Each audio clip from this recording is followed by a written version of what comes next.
Matthias Desmet. He's a psychologist. He's also a statistician. He's at the University of Ghent. So this is Belgium. He's a European, but he speaks fluent English. Many of us are very impressed by his thinking. Bobby Kennedy, for instance, has met with him personally and spoken to him about his theories, as have many of my peers. I think Matthias is onto something, and he calls it mass formation psychosis. So when he says mass formation, you can think of this equivalent to crowd. So it's crowd psychosis. That's what we're really talking about. There's easy ways to fix groupthink by just bringing in dissenting voices and making sure you give them platforms. With mass formation psychosis, this is like hypnosis. It really is hypnosis. This is what happened to the German people.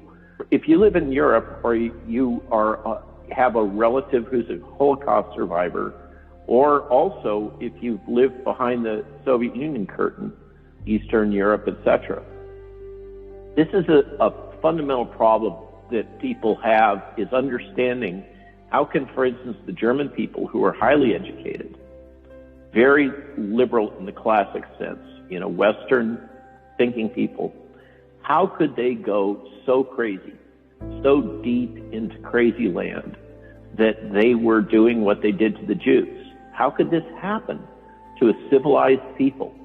And this is the explanation for that. It has been a major focus of academic inquiry for decades and decades in Europe. So with what we're experiencing here, you have to have a set of preconditions. And walk with me back to, remember 2019? It seems like forever ago.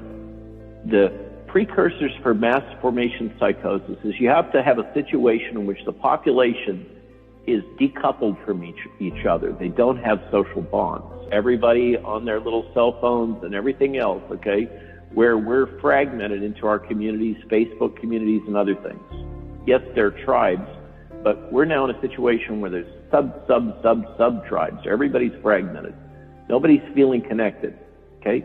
There's got to be a lack of sense making. The world has to somehow not make sense. What's happening in the world? It just seems to be overwhelming. Things don't make sense. Remember how we were all kind of thinking this back in 2019 and we had the elections and what was going on? Clearly there's big forces at work there and nothing made sense. This leads to free-floating anxiety, which is the source of the greatest psychological pain. And my wife, for example, experiences this all the time. Many people do. So for her, she has this chronic sense of anxiety. She wakes up in the middle of the night, suddenly alerted to something that she's been dreaming about.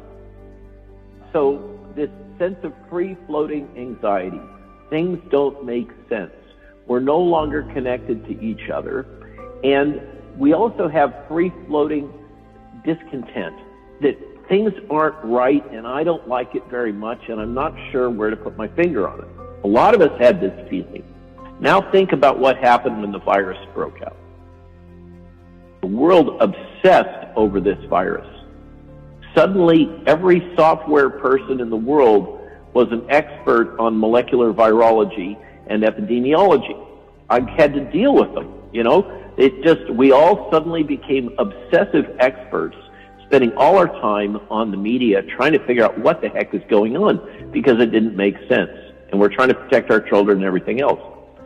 When these conditions happen and then the entire population gets focused on one thing, it forms something akin to hypnosis, where all they can think about, they're totally obsessed with that one thing. This is what happens with hypnosis, is you can hypnotize somebody and get them to focus on just one little tiny thing. And you can do surgery on them. They won't feel it. This is a fundamental phenomena of the human mind, is this ability to become hypnotized by focusing all of your attention on one small thing. Once that happens, people lose their ability to have rational thought and judgment.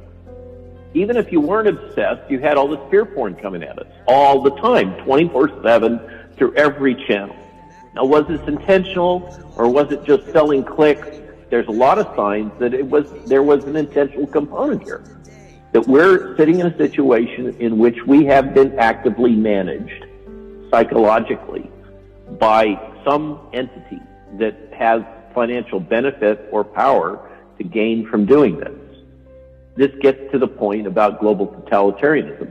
But regarding mass formation psychosis, once this happens, there's two key things.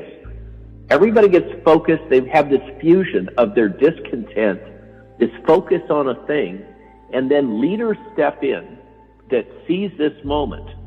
And when they're identified as leaders or they're promoted as leaders, and the crowd can see no evil, they can hear no evil, they can speak no evil. And those leaders can say anything. It does not have to be true, and the crowd will believe it.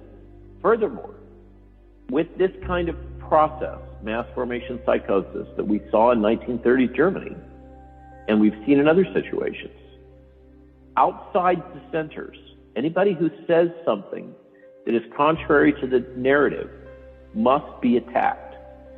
These situations must have a common enemy. This was well described in the 1984 book of George Orwell, where there was this constant threat of the Eurasian forces.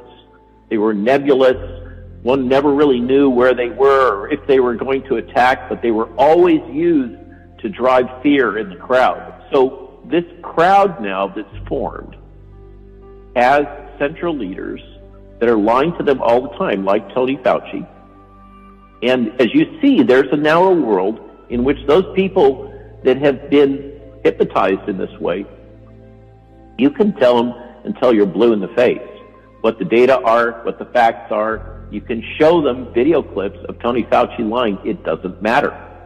I was in Tampa the other day, and a physician asking questions came up in the line, brokenhearted.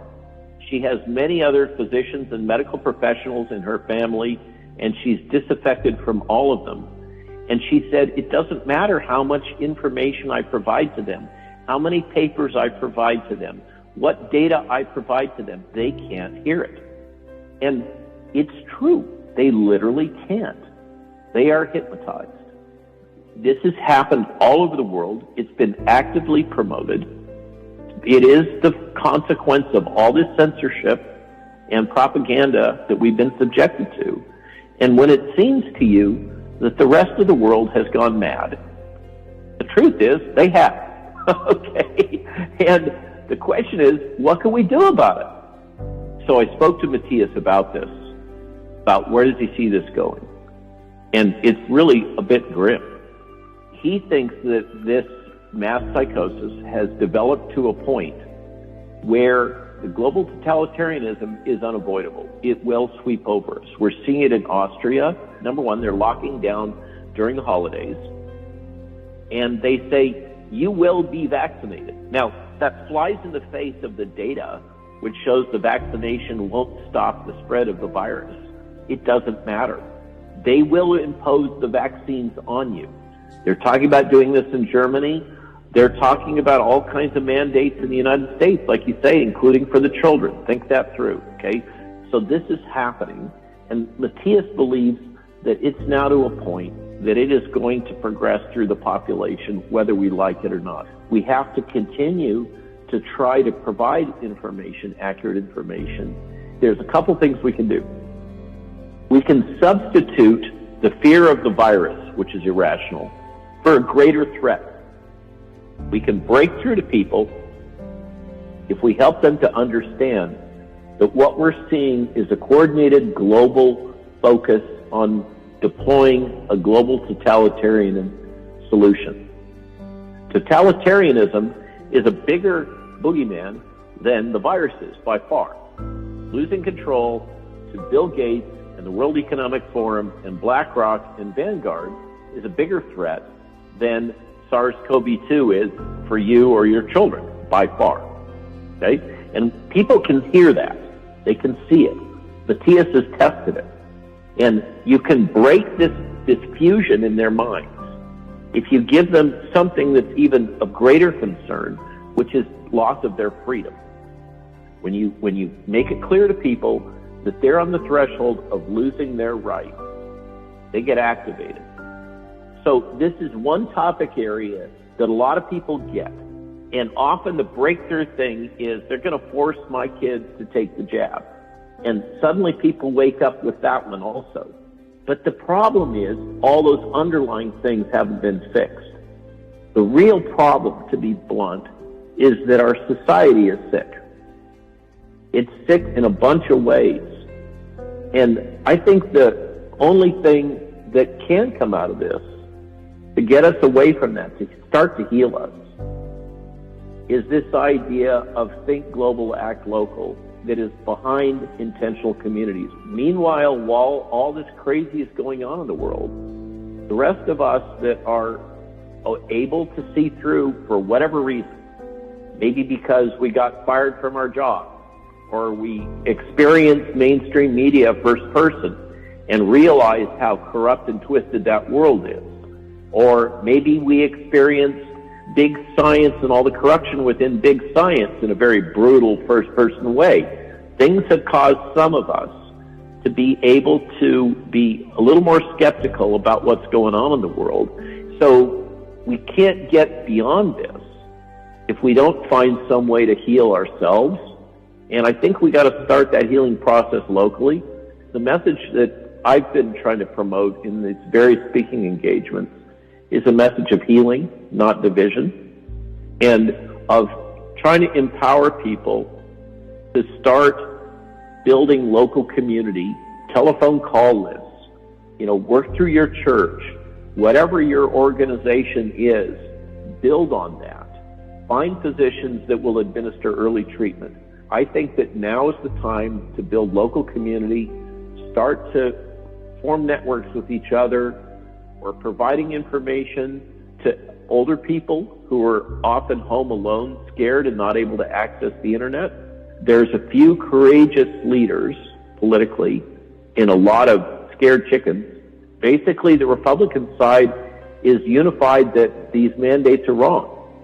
Now, we're having trouble breaking through the other side, but angry moms, I think, may be the thing that saves our democracy. So there is hope. But we still got a long way to go. But I think we've seen some significant progress. So I don't want to leave everybody thinking it's all doom and gloom.